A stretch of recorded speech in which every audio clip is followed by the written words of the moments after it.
Here with Pete Egbert, ABCA A-Tech Division III Coach of the Year from Misericordia. Won their first national championship, but 44-11, 19-2 in conference, but heading into your 18th season as head coach. Pete, thanks for jumping on with me.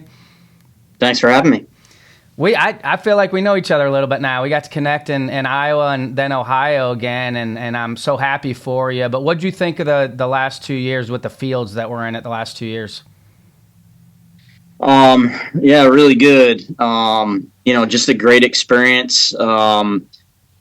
We were fortunate. We've been in it 3 times, and we've been fortunate to be at 3 different locations. We were the last year of Appleton, and then we got to experience Iowa and got to experience Ohio. So all of that has been fun for our program and our guys too. And just the level of competition is really good. I feel like, usually there's anywhere around 30 to 40 teams at the Division III level that have a legitimate shot of getting there. And I thought this year there were some teams that weren't there that could have been there or should have been there. We're talented enough to be there, certainly. So we consider ourselves really fortunate. Is that the cool thing with Division III? Because there's more than just a handful of schools that have an opportunity to get there every year. Because there's new schools every year that get there.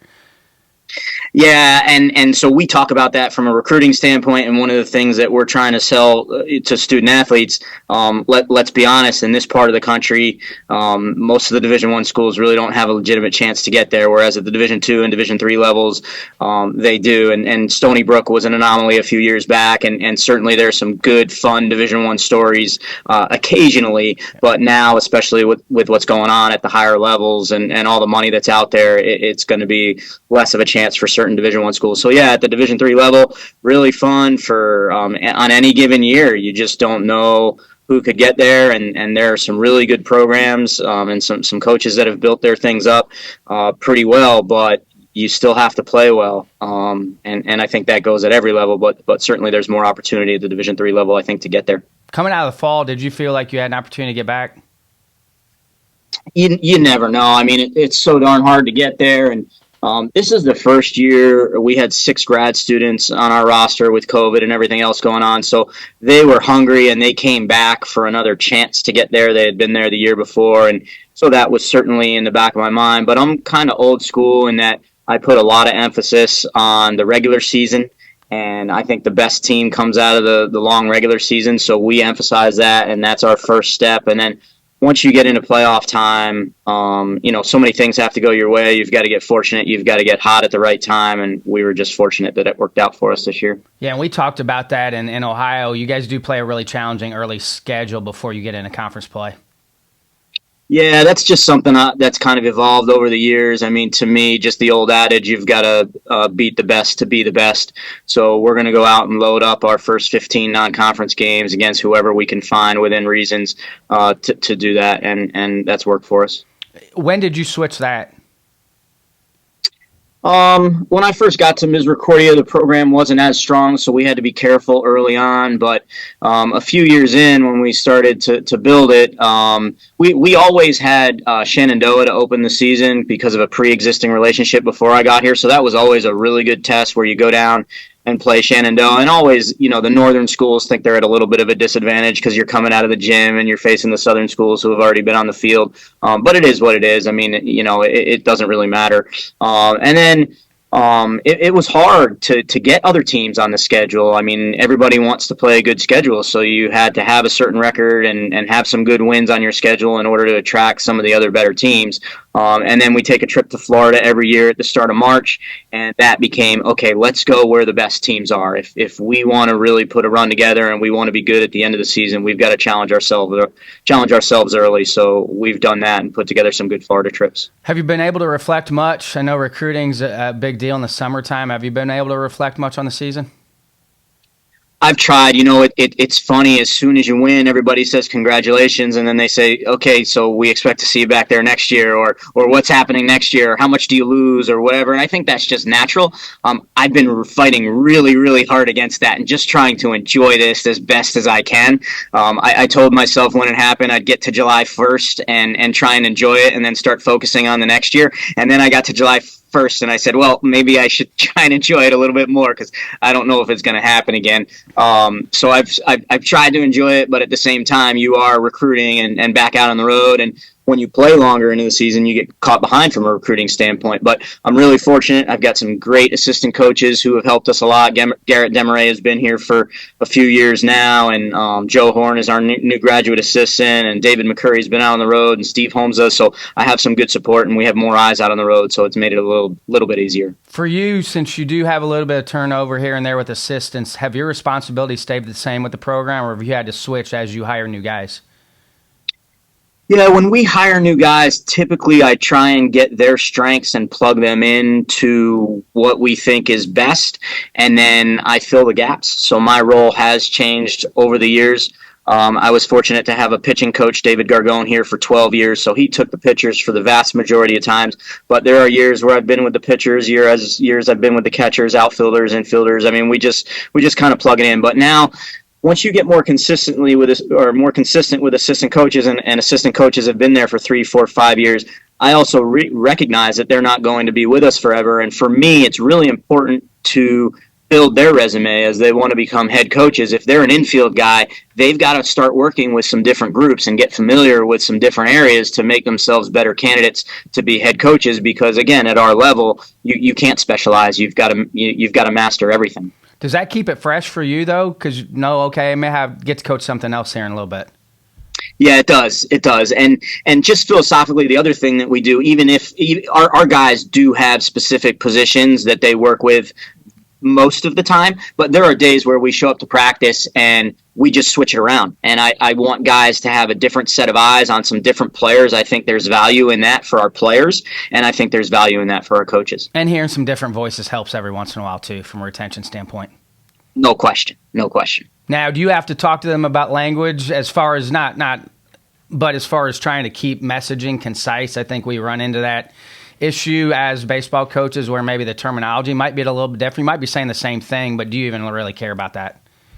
No, I don't really, because I think we are all trying to teach the same thing, and sometimes there's just different phrases or trigger words that the players respond to. I'm trying to say things one way, and it doesn't make sense, and then an assistant coach steps in and says the exact same thing with different verbiage, and all of a sudden it clicks and makes sense.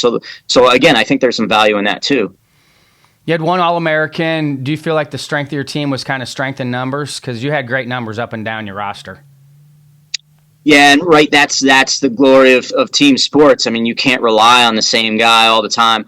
Our leadoff hitter, Garrett McElhaney, was really the pulse of our team. I mean, he set the tone for us on offense, but we had so many guys throughout the course of the season, throughout the playoffs and the World Series. I mean, our 8 and our 9 hitter contributed a ton in the World Series, and you need to be able to do that. On the mound, Joe Valenti was our ace all year long, but we got consistent performances from a ton of other guys throughout. And, I mean, you need so many guys to step up in order to win at a high level. I mean, and it seems like you use a majority of your roster, too. Yeah, we do. I mean, it's tough. I mean, I tell the administration all the time, I mean, baseball is different, right? Softball is different. You can't shuffle people in like many of the other sports do. Once you substitute, there is no getting them back. So you try and get guys involved, but you have to be careful as well, and you try and use certain skill sets. So, we like to run a lot, and we like to put pressure, so there are some opportunities for some guys to get on the bases, or some defensive specialist types of guys.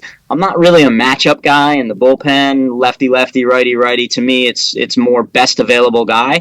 But when you go deep in tournaments, I mean, we played 8 games in 7 days, and in the conference tournament, you go deep. And sometimes when you get rainouts in the regular season, you go deep. So you've got to use more of your pitchers in certain spots. So we try and get as many guys as we can involved, and I think that helps for future years as well. You discussed that with your pitchers as far as, okay, once we get in the game, here's probably who I feel might go first, or is it just gut feel for you on that?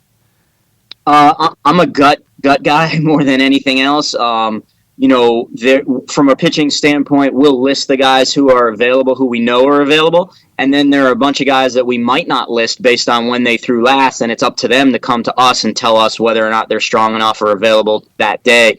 And then roles evolve, and roles always change. Again, at our level, sometimes you use a starter in relief at playoff time, or vice versa. That always changes. So I think the best available guy has just worked well for us regardless of what the role is. So I like guys to be familiar with coming out of the bullpen and having to heat up hot or getting that extra time as a starter. So we try and put them in those situations in the fall so that they have some flexibility in the spring. Your recruiting base similar to when you first got there? Is it opened up with the amount of success you all have had? It's been interesting the last few months. I would say that more people are reaching out to us from a more national standpoint than before. We used to be pretty regional. We used to recruit from mostly within 3 hours or so, and now we're getting guys from Florida and Texas and California and Hawaii reaching out to us. Whether or not they're actual fits, we still to be determined. We've got to figure that out. But yeah, there are more guys reaching out. You got some time before. That's a benefit of not starting school right away, is because you've got a little bit of a buffer here in case you needed to add some guys late. So do you have like a stop from school? Because I know some of the better schools out there, they'll put a stop, like after this point, you can't get anybody into school anymore. The school does have rolling admissions. I mean, we can get guys in up until the end of August, but we're not really a school where we're getting a lot of transfers in and out. Most of the seniors in high school or will be freshmen have made up their minds unless something really weird happens. So those are isolated scenarios. To me, one of the things that I recognize this year is critically important. I'm not a huge fan of what's going on in the industry right now with guys shuffling and moving in and out. And I know that's a real tough thing for coaches, and everybody's always looking for talent. But this year, more than any, really proved to me how much culture is important and how much leadership is important. And everybody talks about it, but it's hard to pinpoint how much value there really is on that stuff. But for us, our grad students who had been around the program and who had known us inside and out made it really easy for our coaching staff this year because they ran themselves. And when you're shuffling guys in and out and they don't really know the expectations year in and year out, that makes it more and more difficult. So for me, I want to get a guy for 4 years, keep him for 4 years, and with that, we don't do a lot of late shuffling. Same thing happened with Evansville, where I graduated from. They almost beat Tennessee in the Super Regionals because they had guys that had been around for 5 and 6 years. Yeah. So how do you value that? That doesn't. You don't say, oh, well, that turns into 4 wins or 6 wins. That you don't really know. But again, this year more than any proved to me. I don't know that we were the most talented. I think it keeps you more away from sliding. Like maybe not wins, but I think it keeps you from going into extended slumps. Yeah, that's a great point. I had never really considered that. That's a great point. I mean, there's so many things. There are so many things, just everything that happens, not only on the field, but off the field and all the expectations that you have. Those guys just know. So if you have a younger guy that's not meeting those expectations, the older guys can get them in line and straighten them out even well before it gets to the coaching staff. Did you have anybody that had a great year that you weren't really expecting to coming out of the fall? So many guys really stepped up for us.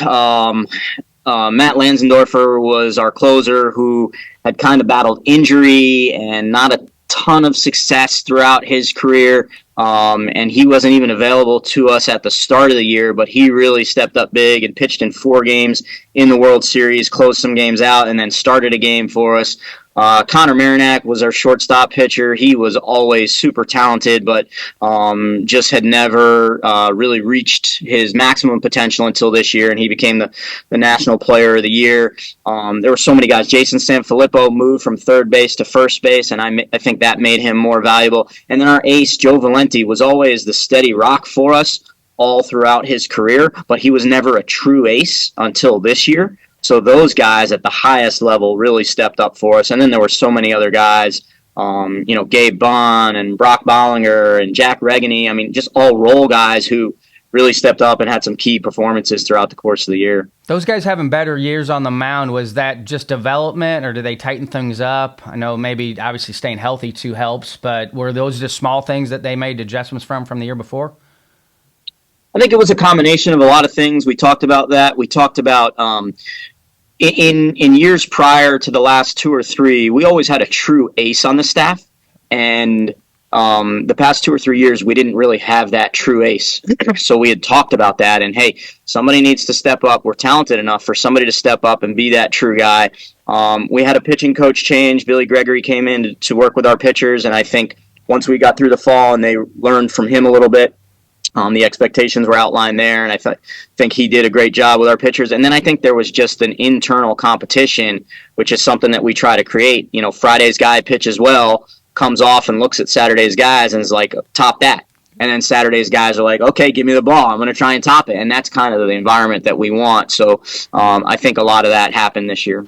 And you guys got rolling once you got into conference play. And is that part of the tougher schedule for you? It may be a little bumpy in the beginning, but once we get to conference play, I know we're going to be ready because we played a battle-tested schedule. Yeah, that's the goal. And then our conference has really changed in the last 3 or 4 years.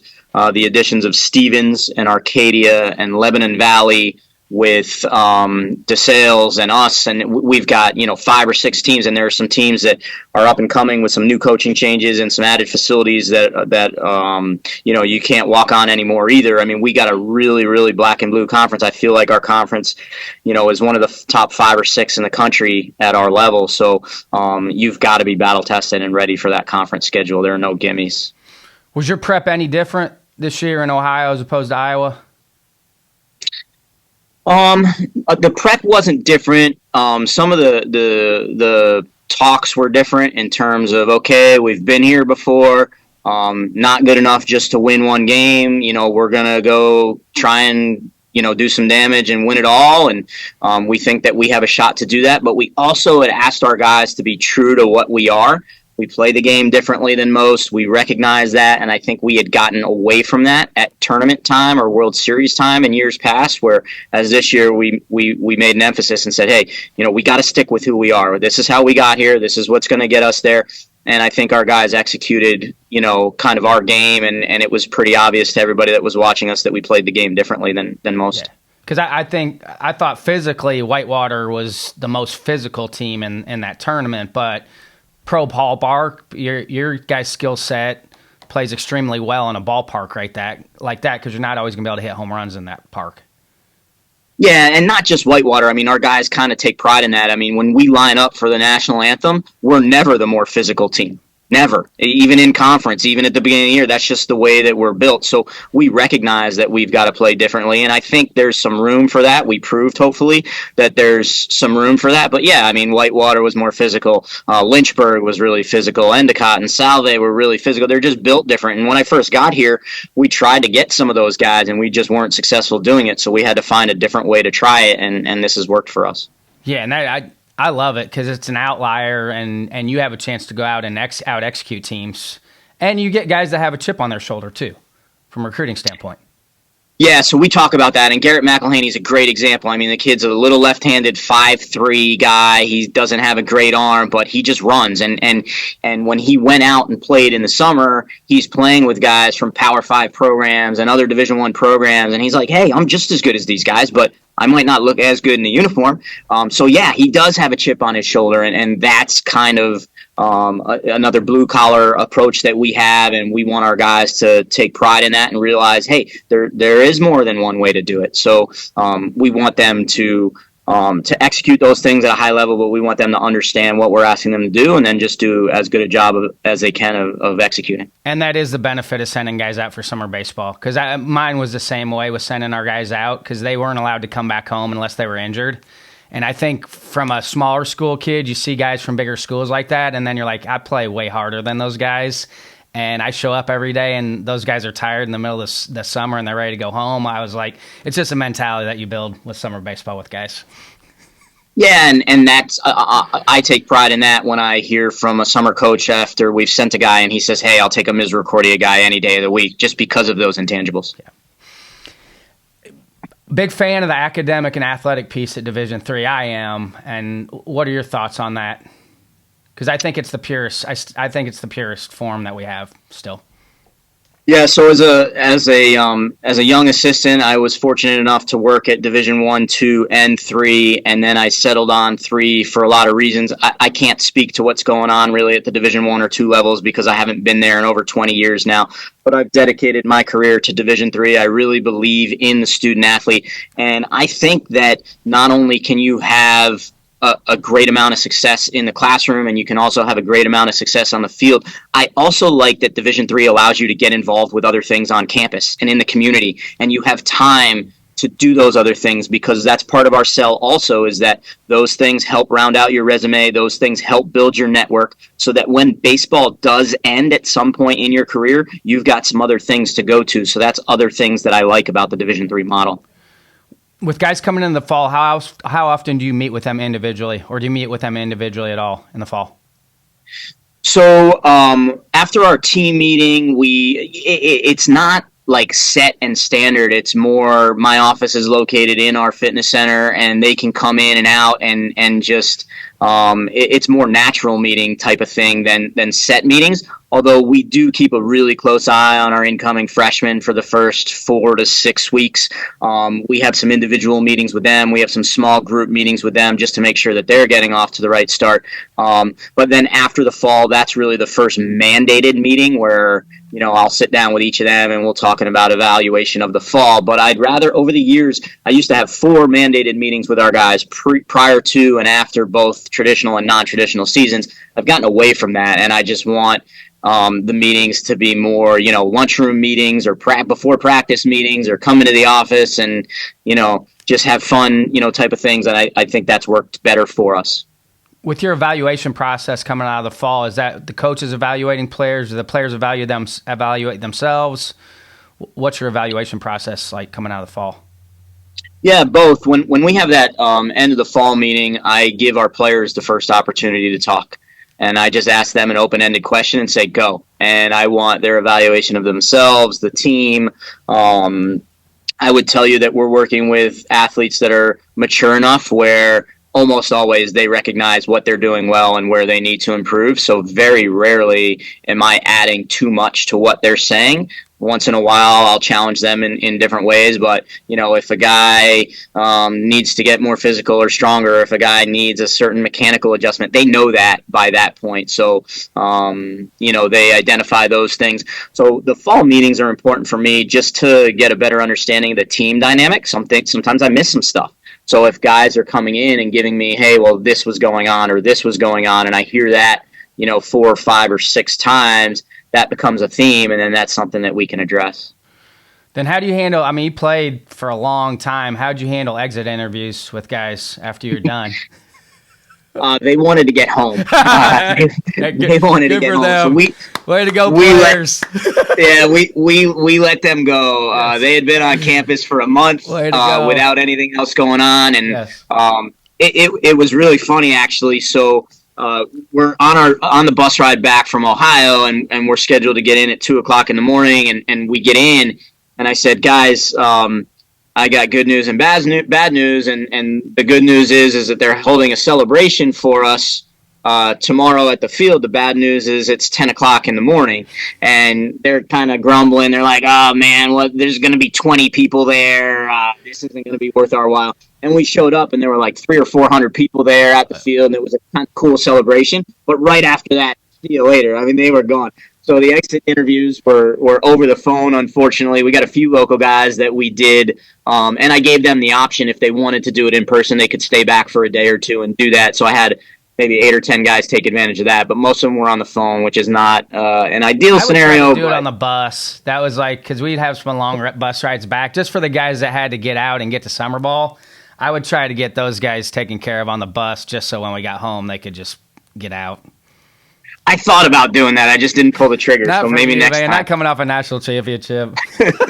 I wanted them to enjoy that bus ride. I didn't want them hearing from me that they needed to do A, B, or C over the summer. Yep. How do you feel like some of the Division I proposed rules might trickle down to you all? I don't know yet. We talked when COVID happened that maybe the quality of baseball would get better at the Division III level. And to be very frank, I'm not so sure that happened. And then I don't know. I see almost every championship. It's pretty good. It is. I'm the one person out of everyone, probably, and me and JR, because we do cover all the levels. I see just about every level where your guys' brand of baseball is good. It is. No, it is good. It is good, but what the other part of it that's going on is our best players aren't staying anymore. Yeah. Right. So the guys who were our best players and maybe all Americans as freshmen and sophomores used to stay for 4 years, and that would make our level of baseball better. But now those guys are leaving and those guys are going up a level. So yeah, the roster limits might help us and maybe get some guys on the front end, but then when they get to us and have success, there's likelihood or chance that they could leave also. So I don't really know how it's all going to shake out. And we talked before we got on. I mean, I personally think the landscape of college athletics is going to change drastically in the next 5 or 8 years, and I don't know exactly which way it's going to go, but there are going to be some interesting changes here coming up. I just think football needs to go do their own thing. Just let Division I football go do their own thing. I'm a traditionalist when it comes to teams, so I want region teams playing each other back. I want all the region teams, the competitive region teams that always played against each other. I want all those back, but I don't think we'll ever get back to that. I hope we do, but I think football should just go do their own thing and then let everybody else go back to the way it was. Yeah, it's a good point. It's a good point. The one thing I kind of do like, I'm old school like you, where the regional matchups always were cool. I think the NCAA at our level anyway has done a good job of mixing those, so it's not the same exact teams in the same regional every year, and they've sent teams, to different spots. And I'm talking more conference and non-conference. I think the regional format is perfect. I love that almost everybody's got super regionals now too. Like, I love that format. I'm talking regular season where hopefully we can get back to where teams are, because I'm not sure the budgets can handle the amount of travel. Now, I've said this a couple times, the West Coast schools are going to figure out what it's been like to be in the Midwest and the upper Midwest from a travel standpoint, and the Northeast, because that's a long way to go, and then it's a long way to try to get back and have your players go to class. And that's for all sports. They're going to have to do it. Yeah, the West Coast is going to be interesting to see what goes on there. Yeah, I agree with you. Because going out that way is fine, but when you got to come back, it's a lot on kids from go west to east with the time change. It's a lot. Yeah, and those schools are making multiple trips now. Yes. Right? Maybe it was just 1 or 2 a year, and now it's multiple trips. So that's going to take its toll. How'd you get to Fitchburg? So I went to grad school at Springfield College, and there was a guy who I met there, Todd Soulier, who was in the athletic training program, who was a year ahead of me, and he got the athletic training job at Fitchburg. And then when I graduated from Fitchburg, the baseball job opened, and he called me and asked if I was interested. So, yeah, that was a cool experience. That was my first head coaching experience, and very thankful. I've kept in touch with a lot of those Fitchburg guys over the years, so that's been fun. How do you raise the expectations of a program? I don't know. If you figure it out, let me know. Come on now. I don't know. I just, when we first got here, things were different. Things were different, and the facilities were different, and the expectations were different. And then, with some winning and with some success, that just changes things. And then facilities change, and then even on campus, there's some good pressure. Our women's soccer program is very good, and the baseball guys and the women's soccer team have a very close relationship. And there's always some back and forth with those two teams. Who's going to do better this year? And we've got some other teams as well so. I don't know. And then I just think it's built up from within. And then guys during the recruiting process, they come and they have certain expectations, but you've got to be wary of that as well, right? You don't just show up and have success. It takes a lot of work to get there. So I don't want to become complacent, and we're always trying to find new ways to challenge our guys. It's a slow burn, I think, over time. It's just a slow burn on that. It's one of those things where you make those gradual changes over time, and then you look up, and it's like, but that's credit to you that you've been there that long too. You can do that as a coach when you've stayed at a place as long as you have, where you can get that slow burn where not everybody gets that opportunity. Yeah, but you have to professionally, at least for me, I've had to find different ways to challenge myself and not continue to go through the same routine. And I've done that in a variety of ways. And I think I've been really fortunate to bring some really bright young assistant coaches in who have challenged me. And in certain ways, I've given them opportunities to impact the program, and try things differently and try things that are new and kind of evolve. And that keeps me fresh as well.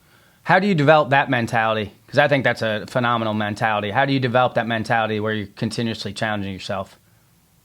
It's really hard. I have type A personality. I like things to be very scripted. I like routine, but I also don't like to lose, and I also value the people that are around me. So I think in order to show them that they have value, you have to respect them. You have to respect their opinions. You have to allow them to bring information into the program. I'm really careful because there's so much information out there right now. I'm really careful about what comes into the program. I know that every single one of our student athletes is home for the summer, and they're looking at whatever they're looking at, and sometimes it always doesn't mesh with what we do, but there's nothing wrong with that, right? I mean, that's okay.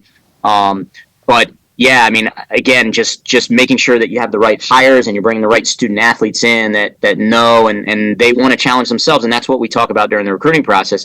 Like, if you don't want to be challenged, don't come to this program. This is not a good program for you. I want to challenge you, but I also want you to challenge me as long as it's done in the right way. How do you get them to understand that there is healthy confrontation in that? An open conversation. I think we're so divisive right now in America where people are trying to choose sides, and there's so much gray area when it comes to development that I think it's an open conversation. But if we don't agree, it doesn't mean that I don't like you or we're mortal enemies. How do you get to that point where they understand it's healthy confrontation?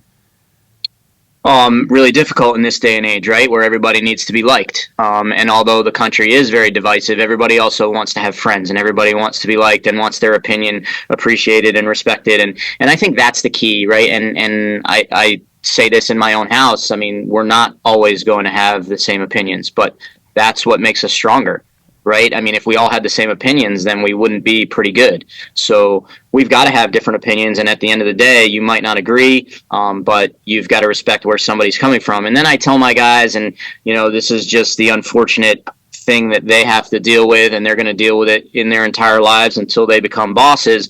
I'm going to make hundreds of thousands of decisions this year, and you're not going to agree with every single one of them, but I'm not going to ask that you respect those. And if you do have a disagreement, come into the office, let's talk about it. I am willing to change. And I had a grad student come into the office this year, and he knows the way that we wanted to pitch, and that wasn't really working for him. And finally, in his 5th year, he comes in and he says, "Hey, can we try this maybe?" And I was like, "Okay, tell me why. What's going on?" He's like, "Oh, I just feel like if I do this or this, maybe a little bit differently." Okay, well, come tell me that. Let's give it a shot, because right now you're not performing where either of us think that your level is. So yeah, we need to try something different. So if you have some new ideas, let's do that. But I'm also, if it's working, don't fix it, right? Like, if it ain't broke. So we'll keep doing that. And I'm just as superstitious. And that's an amazing thing, though, with players is once they do take ownership of that, it's the light bulb goes on for them, because obviously you're with your coaches, but if you feel like it's going to work for a player and they feel like they're taking ownership of it, it's amazing how much quicker that development curve shortens. I think so, and that's been a main staple of our strength program. We have a base strength program that we want pitchers to do, a base program that position players do, but we also recognize that they're all different based on their experience, their position, their makeup, their body, their testing results. So we ask them to help build their program by bringing things in that we think that they need. Now, usually the freshmen want to do more of what they're good at, right? And then we say, okay, well, that's not what we're asking you to do. I mean, if you're good at pull-ups, you don't need to do more pull-ups. We need you to do, where you're deficient and really attack your weaknesses. So there's some education there, but once they recognize that, we want them to bring things into their strength program. We want them to bring things into the things that we're doing. There are some rules that we have. There are some things that I really don't like for them to be doing, but there are things that I want them to be able to have some flexibility to bring in, because I think you're right. I think the learning curve is faster when they do that. Yeah. I built my own program when I was in college. Now with our strength coach, but I'll tell you what, because I built that thing, I did it every day because I built it. Because I had more. Yeah, of course. Because I built it. Is that a benefit of you being the fitness director? I don't know. So we have a strength coach, but Coach Demaray, myself, and then I'm also really lucky. I've got 3 or 4 guys who have played for us who are in that industry. So really it's a team effort where 6 or 7 of us kind of design the program. But that's another area where things are always changing, right? There's always new fads and always new things going on, so you've got to stay on top of it. And I think you've got to give the players some of the new stuff, but some of the new stuff is new just for the sake of being new. It's not really productive. It just looks cool, someone's trying to sell it, is what it is. Right. Someone's trying to sell it. Right. So, you've got to stick to me with some of the basic principles in that field, but you've got to allow some individual freedom for them to bring some new things in and try some new things too. Will that be your message to the team this fall? Obviously, last year was great, but especially for the new guys, like, we got to get back to work here. Yeah, I've talked to a handful of people about that. They say getting to the top is really hard, but staying on top is even harder. So I haven't figured out quite how we're going to do that. I mean, we lose a ton. So there's no question we're going to need some young guys to step in and some new guys to step in. We're going to have a completely different look. And then, again, because I'm kind of an old soul that way, we're going to get back to, hey, let's prioritize the conference. Let's make sure that we're taking care of business there. Nothing is given, and we're going to get everybody's best, and everybody's going to be gunning for us, and we know that. So we've got to figure out how to be mature enough to handle that. Being in Northern school, how do you get your arms ready for the spring when they get back? So when they changed the rules last year, I think that helped us a lot. We didn't take all 24 in the fall. We only took 18 days in the fall, and we left 6 days early in the spring. And the way we did it is we brought pitchers in, day one pitchers, and then day two pitchers, and then we had a day off. And then we brought group 1 and group 2 back, and then a day off, and then group 1 and group 2 back. So they had 3 bullpens to kind of get their arm strength going prior. But I would say that from a time standpoint, there wasn't a lot more time. I still believe in 60 days off without throwing a baseball. So after our fall, I give our pitchers 60 days where I don't want them to have a ball in hand. So they're really not starting to amp up until second week of December or so. So at the outset in mid to late January, it was just more supervision from us than there had been in the past. And then we opened, I think, February 14th or 15th at Shenandoah, so you've only got 4 weeks to get them ready. Those extra 6 sessions in the beginning were really important. And then this past year, we built a dome on campus, which opened in February. Critically important for us from a developmental standpoint. We used to be in a gym, and now we're in a full-size football field with a dome over it. We were able to long toss more. We were able to go live more. We were able to see a lot more early live repetitions early. That really benefited us. I thought we were ready earlier than we had been in the past because of that. Yeah, just the ability to stretch out as a pitcher. Even position players need to play long toss, and just get stretched out. Yeah, and so that's a lost art now, right? And there's a lot. I mean, we could talk, for probably 6 shows about long toss and the benefits of that. But again, I'm kind of old school. I like long toss. I believe in long toss. I think some guys benefit from it, and yeah, position players too. I think there's some value in that. Again, when you're playing 8 games in 7 days at the end of the season, you got to figure out how to manage that, and the only way to figure that out is to put some stress on the arm, earlier in the year and make sure that you're ready for it. What do you feel like separates a good college player from the ones who have a hard time getting on the field or don't make it? Yeah, that's a good question. It's something that we actually address first meeting with our freshmen is, to me, you're all really good. The difference is, one of the main differences, can you separate what's going on the baseball field from the other things that are going on in your life? If you're in your chemistry class and thinking about what's going on at practice today, you're not going to be good in chemistry. If you're on the baseball field and thinking about the test that you need to study for tonight, you're probably not going to be good on the baseball field. If you're thinking about the fight you just had with your girlfriend, that's going to impact. So I think their ability to separate those things becomes critically important. And then the other thing that we talk about is your ability to make adjustments. With scouting now, with video now, everybody is going to find your weaknesses and they're going to attack your weaknesses. You need to be willing to adjust, and you need to be able to adjust. And I think those two things lead to success. I think the guys that can do that quicker have a chance to have more success sooner. How early are you starting in the fall with them then because you guys are running action-oriented offense, so how early in the fall are you getting going into that? Pretty quick. So our practices are designed differently too. Like all of our mechanical and hitting work and stuff like that, to me, gets done in the cages.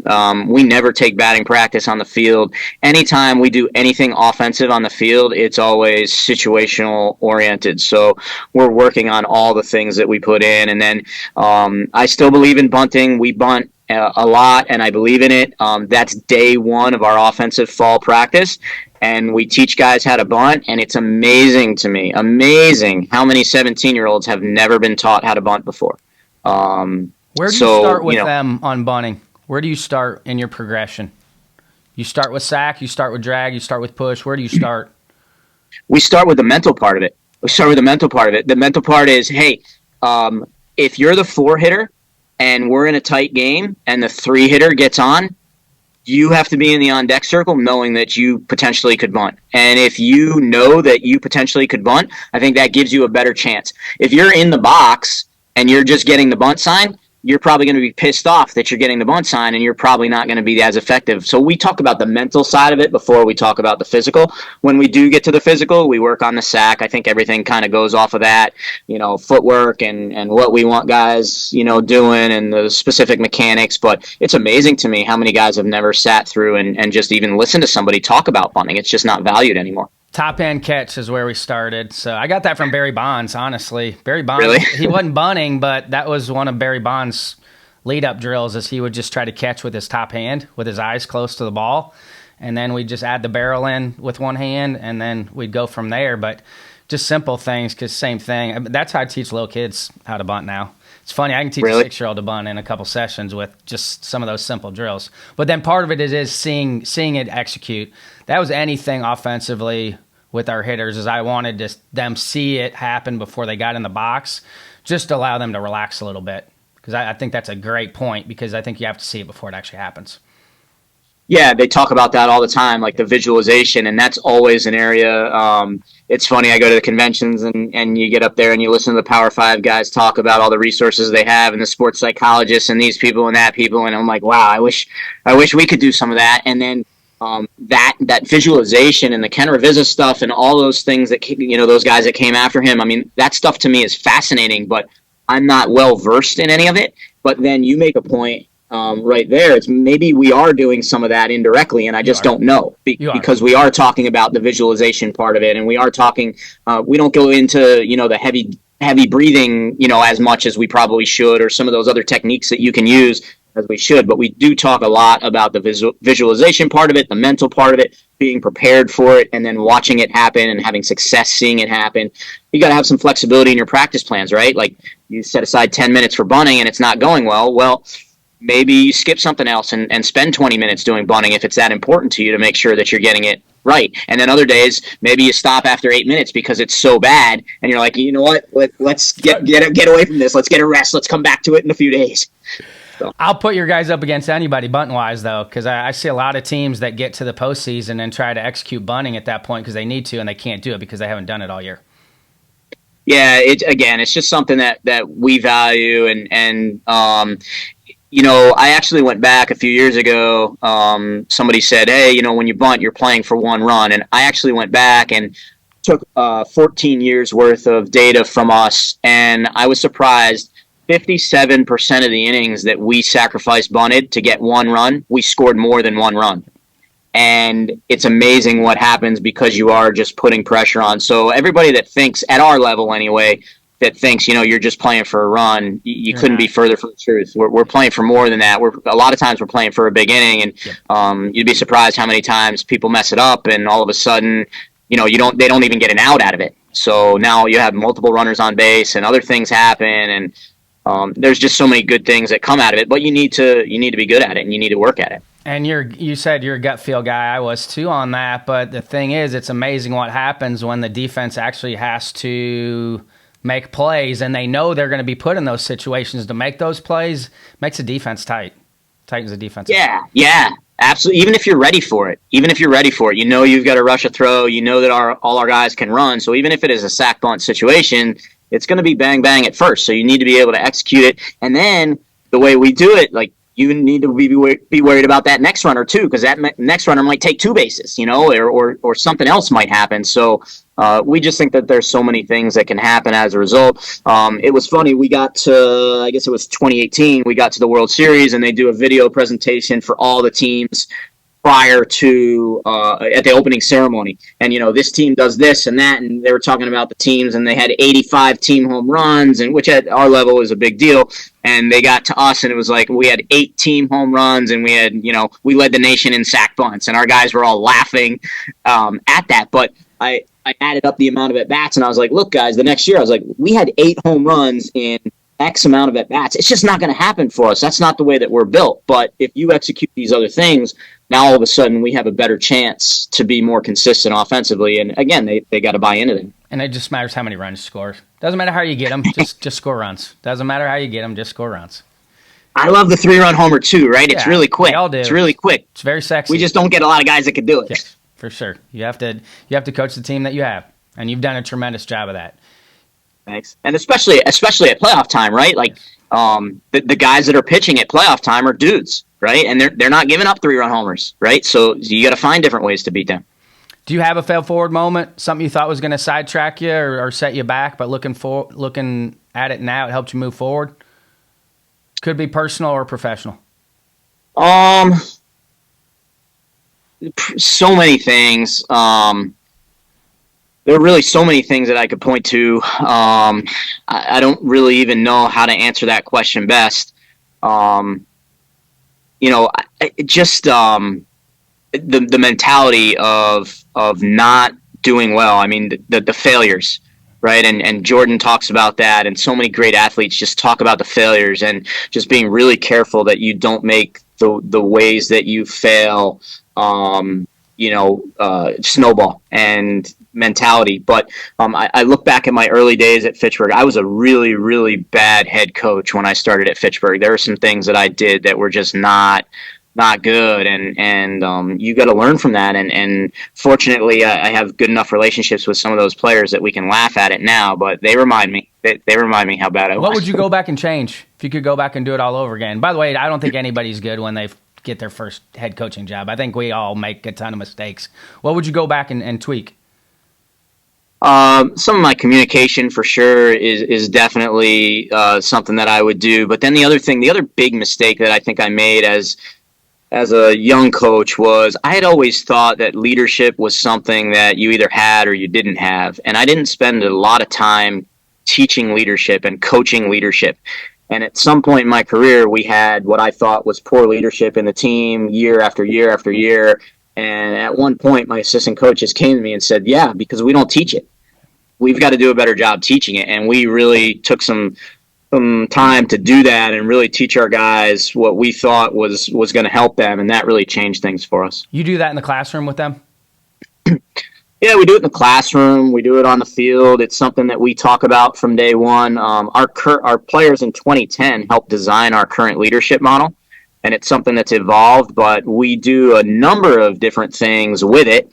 And one of the coolest things that's happened as a result is really two things. Guys use it in job interviews and absolutely kill with it. And then guys use it when they become managers in their professional careers and manipulate it to work in their avenues, and that's awesome to see. And it's not me; it's not what we designed. It's the players at the time. I think they have to internalize it, and it has to become important to them. But yeah, we start talking about that day one as well. Love it. Tony Dungy was getting interviewed, and they said, "Hey, what do you feel like your number one strength is?" He said communication. They said, "What do you feel like your number one weakness is?" He said communication for both. I remember that. I echo that. For both. I echo that. We all do that. We all do that. You have any evening or morning routines you feel like help you? Do you have any consistent routines? My morning routine is just to work out. I a long time ago in my career decided that I thought 6 a.m. workouts for student athletes were useless, and that's the time that I like to do it anyway. So my 30 to 45 minutes in the morning, or however long it takes me to do whatever I do, that just clears my mind for the day and kind of gets me ready, and kind of lines up whatever that I need to line up. And then by the time I shower and get to my desk, I feel like I'm just refreshed and ready to go. How do you decide what you're going to do when you get in the gym? I sometimes wing it on the way too. Like I don't have a specific routine. I personally had battled back issues for forever, and so I stopped lifting weights, and that's really helped me. I don't do any weightlifting anymore. I do a lot more running and body weight stuff and so on and so forth. And at this time of year, I try not to go into the gym. I hate the gym. It's just the same place all the time. So go for a walk or a run somewhere different today, or try and do something different. I think outside's a big one. Getting outside if you can. As I get older, I just try and do different things outside. You can get outside and do it. Yeah, unless it's really cold. The older I get, the more I hate the cold. So January, February, it gets tougher for me to get outside. But I try and stay outside and do as much as I can for as long as I can. What would you like to see for Division III going forward? Specifically baseball or for Division III? For baseball. Would there be any other tweaks? I mean, we talked about adjusting the schedule for you guys. Would there be any other tweaks you feel like would help the coaches and the student athletes? It's hard to pick on the fall because they gave us some more flexibility in the fall, but I just think that the student athletes, want to compete more in the fall. I'd like to see us get some more games in the fall and maybe just limit it to weekends, maybe 5 doubleheaders on weekends. And I just think there's, they want that, and we're doing it anyway, right? We're inter-squatting anyway, so to see a different color uniform, and I realize that there are some budgetary implications to that, but I think if guys stay within reason, we can do it for a cost-affordable way. And then I just think that we really need to change the format at the World Series. The 4 games a day in one location puts pressure on a lot of different avenues. I mean, sometimes getting up at 6 o'clock in the morning for BP, and then that last game, sometimes you're leaving the stadium at 1, 2 o'clock in the morning. I mean, it's the most important time of year, and we want to talk about student-athlete experience. You're asking student-athletes to do something that they haven't done all year. And then we played 8 games in 7 days, and there was one game, the game 1 against Whitewater in the 3-game series, which I love the 3-game series, but game 1, each team threw 3 pitchers that weren't even throwing in conference games all year because nobody else was available. So I'd like to see us stretch it out to like the Division I or the Division II format where you get more days off and everybody's using their best guys to determine the national champion. I think that makes some sense. Yeah, I agree with you on that. Let them enjoy it. And that part of it too, but you're keeping kids healthier, and it makes for better games too. Yeah, no question. What are some final thoughts before I let you go? Nothing. I really appreciate you having me on. I'm really thankful to so many people. Our players, our coaches, our administration, our school has been so supportive, but so many other people out there that have impacted my career in baseball and outside of baseball. Some of the other coaches that I've worked with, some of the other coaches in our conference have really made me better, and I've learned from them. There's so many people that have really impacted what we've done, and so many people have reached out as a result of what we have done. It's just been really exciting. I'm hoping to enjoy it a little bit more before the guys get back on campus and we have to turn over, start thinking about next year. But there's just so many people that have impacted what we've done. I'm appreciative of all of them. I think that's a thing that people don't realize that didn't get an opportunity to coach in college is how tight the coaches are on campus that you're at. Because you all pull for each other. Yeah, we do, and the coaches here are great, and there's certain coaches that I go to and I watch them practice, or I listen in on some of their meetings, and I've learned so many things from some of those guys, but also just the games that I watch. I mean, Tim Nyman at DeSales, we went head-to-head with DeSales for so many years. I've learned so many things from him, and so many guys, Kevin Anderson down at Shenandoah, and Brew at Marietta. I mean, there's just so many guys that you play over the years, and you're like, yeah, I'd like to be able to do what they do. And then you start learning from those things and inputting some of those things into your program. I think young coaches make a mistake for trying to think that they know everything, and you just got to, take it all in. There's so much good information out there. You got to be true to yourself, and, you definitely have to have a philosophy, but you've got to take pieces from everybody and put it into what you're doing, and you've got to be willing to stay flexible. Thanks for your time, Pete. Enjoy the rest of the summer before school starts up. Appreciate you. Thanks, Ryan. I really appreciate you having me on.